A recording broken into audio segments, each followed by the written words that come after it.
Hey there folks, my name is Gilbert, and today I'm going to show you how to play that solo, which is made up entirely of licks that I took from a video of Guthrie Trapp. Now, there's a link in the description where you can check out that video, and if you do, you'll probably notice that what I just played isn't really what he plays in that video. He's actually playing over a completely different chord progression.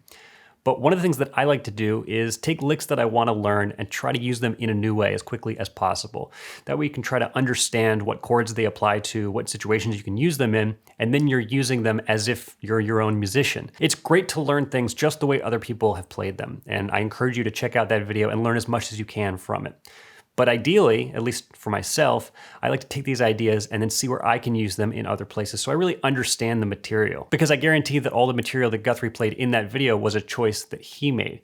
He's either learned that language or developed it on his own, and now he makes the choices as to when and where he plays it. So in that spirit, I want to learn that material, but I also want to make those choices for myself. So I'm applying these licks to a 12-bar blues progression, which comes up all the time in country or jazz or blues, all over the place. And as we go through all this material, I want to highlight the different licks, but I also want to talk about how they apply to each chord, because this will work great, obviously, on a 12-bar blues.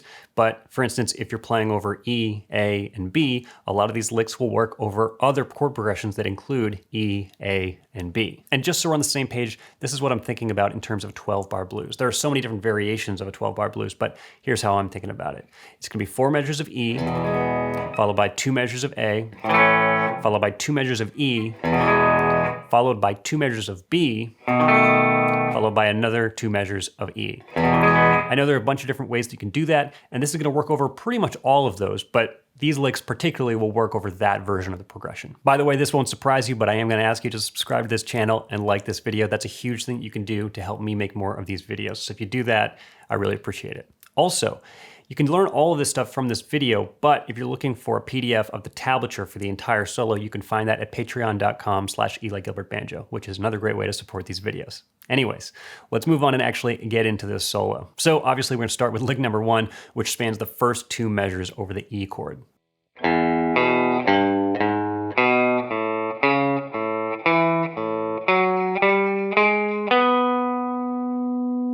So the best way I can describe what's going on here in the first 2 measures is that we're outlining an E major chord, the chord we're playing over, using chord tones and the pentatonic scale and a little bit of chromaticism. And here's what I mean by that.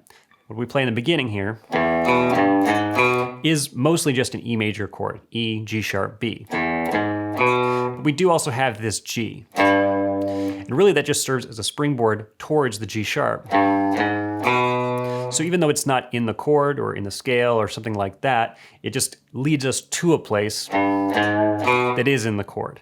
You can also kind of interpret this as like a bluesy thing, even though it goes to the G sharp instead. So it gives us that bluesy country feel, and it doesn't have to be necessarily in the key or in the scale or in order to work. It just has to be on the way there. And we'll see that in other places in the solo as well. Moving on from there, we're working our way up the neck using the pentatonic scale and an open string. We have the open A string here, which if we're playing over E, why would we have the open A string so much? Wouldn't that make it sound like A? Well, in the context, it really doesn't, as you might have noticed. It actually still sounds like we're playing that E pentatonic scale on 1 string. That kind of thing. So it's okay that we're not always referencing the E note, although you could if you wanted to. That's fine too. And then we continue on from E with some more chromaticism. And it's the same thing as we had before. We had this note G on our way up to G sharp and B. Same thing here. We just have 1 extra note, F sharp.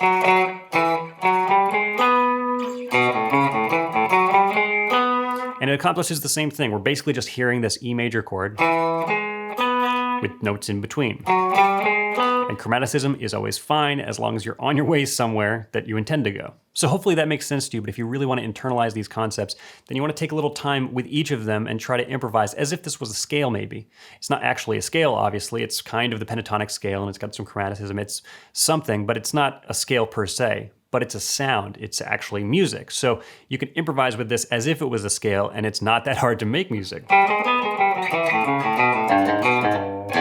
Something like that. That's not the lick, but it's using all the same notes and it sounded nice. So that's actually a really good way to internalize the concept, but also make something for yourself. Moving on, here's lick number 2, which is over the next 2 measures of this E chord.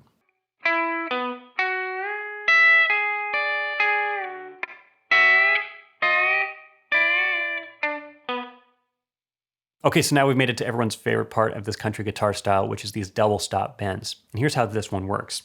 We're starting by bending up from F sharp to G sharp on the 3rd string. And then, with my ring finger, I'm playing an E on the 1st string. The effect of that is an E major chord. Even though we don't have B in there, that's the implied chord, E major. Technique-wise, I'm playing that with a pick on the 3rd string, ring finger on the 1st string, and I actually have a fake nail on. You can just grow out your nail or just use the flesh of your finger, whatever works for you. But technique-wise, you just want to get a clear sound out of both of those. Moving on from there, while I still have the note bent, I'm going E down to D, which gives me that E7 sound. All I need is my G sharp and D, and it sounds like an E7. And then bending back down, but you want to hold that bend until you're done. And before we move on from that, there's just one little thing we need to add.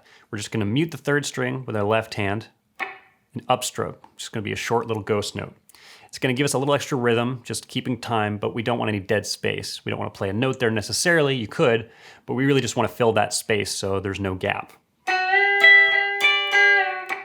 Just like that. Then we can move on. And what we're moving on to is just more of these bends. And it's kind of the same idea as before. We're bending from F sharp up to G sharp, but we're playing E at the same time, so we get our E major chord all at once. Then we're just moving down chromatically. And the effect here is kind of the same as the previous part of this lick, where we're starting with E, and as we move down, it's kind of an E7 sound. Really, we're playing D at this point, because we have F sharp and D, but the effect is still that E7 on the way to A. Of course, before we actually get to A, we play 2 more of these little ghost notes. And these ones are going to be on the 3rd string, 7th fret, and then on the 9th fret on the 4th string. You could actually just play the notes. That'll sound fine too. Or you could play the ghost notes. At a higher speed, that kind of just adds to the country vibe. That's just part of the technique, but it's up to you, whatever you think sounds good. Then after that, we finally made it to our 2 measures of A.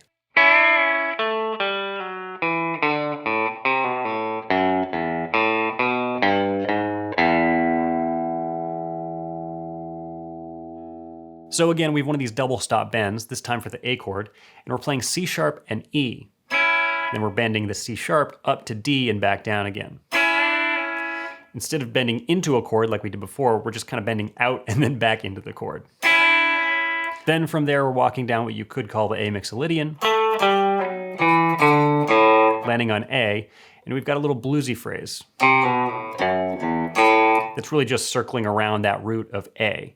You can think about this as being like a bluesy version of just something that could be still an A mixolydian. That's part of all of this, is that there's not really just one scale that applies to an entire lick. We're really shifting around all the time. So you could call this A mixolydian, but not this. But that's okay, because we don't really need one word to describe everything we're playing. If we did have one word to describe everything we're playing, we'd only be playing one thing, and that'd be pretty boring. So, A mixolydian, bluesy thing. And then we're just leading back to E with some familiar material. Just like in the first measure, playing those notes of the E chord, even with this chromatic note, kind of makes it feel like it's E, or at least going to E. When you're on the A chord, leading to E, you play that material and it sounds like that's where you're headed. Then we're back at E.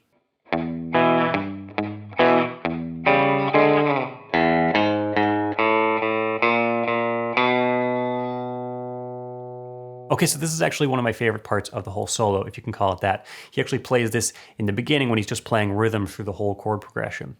And this is another one that's going to require the pick and the fingers, and in this case, pick on the 6th string, and then we're using both the middle finger and the ring finger on the 5th and 4th strings. And that's one of the things you're probably going to want to practice at first, is just playing that open 6th string with a little palm mute, and then on the 2nd fret on the 5th and 4th strings.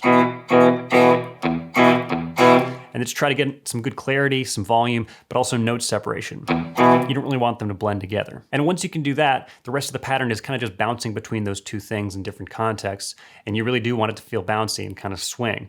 But in terms of the material, it's stuff we're already familiar with. It's again, this leading to the third and just playing the E chord.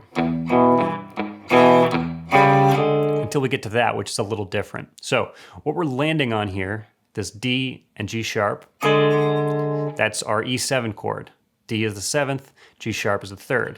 And we're just approaching it chromatically. Again, chromaticism is great and works in pretty much any context as long as you land somewhere intentional. That's a weird sound, but where it lands totally fits with everything we're doing, so it's totally appropriate. And this actually isn't part of the solo, just a little bonus, but you can play this kind of pattern through the entire progression just as rhythm. So here's what that would sound like through a 12-bar blues progression.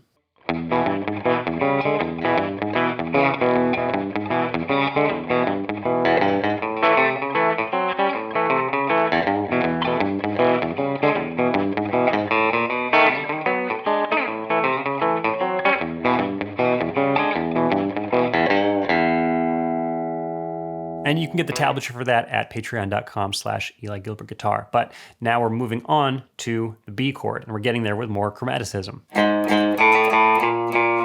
So again, you start in the right place. That's the 3rd of the E chord. Then when you land in the right place, which is B, all the chromaticism is totally fair game. And once we're there, we have our final lick over the chord B, landing back on E.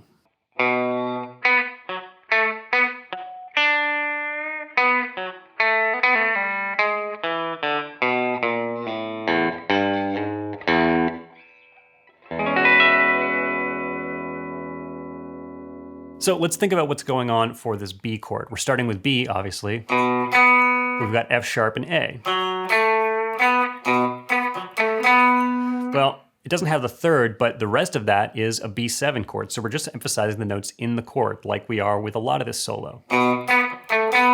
Then we kind of do get a 3rd after that.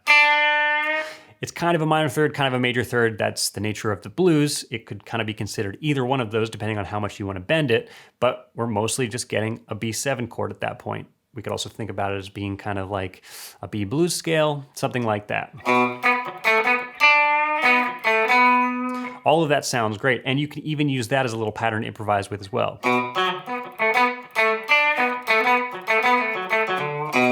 All that is totally fair game because it's just using the sound of that lick. It's kind of the blues scale, but I'm just thinking about it as this pattern that sounds like music to me. And technique-wise, if you really want to capture that sound, something that I'm working on is trying to make some of those notes grace notes, not necessarily the same ones every time, but something like that is really going to help it give it that country vibe. Also playing a little further back. All that is going to help. Then moving on from there, we have more familiar material, even if you hadn't noticed it, which sounds a lot like, it's the same thing. We're playing that G, G sharp, minor 3rd, major 3rd, chromatic, whatever you want to call it, landing back on E. So that's how we're transitioning from B to E, is by playing the sound of that E chord leading into it. Then from there, it's just the E blues scale. Sliding into the major 3rd again. We just can't escape this. Back at E, and that's the end of it. Followed by this really great 6/9 chord at the end.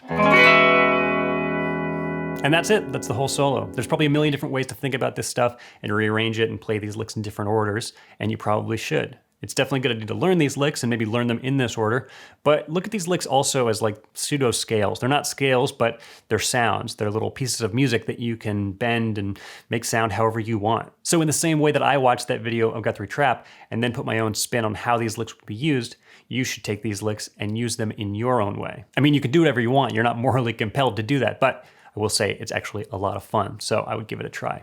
Anyway, thanks for watching. Let me know if you've got any other ideas for things that I should cover in these videos. I'm interested in a lot of styles of music, and I bet you are too. So just drop a comment below and just let me know what you want to know about. Of course, check out all the links in the description, Patreon. Check out Guthrie's YouTube channel. He's a great teacher and a great player, obviously, so check out his records. He's a great resource. Obviously, that's where I learned all of this stuff, so that's worth checking out as well. And of course, subscribe, like the video, all that stuff. But otherwise, that's going to do it for today. So thanks for watching, and I'll see you next time.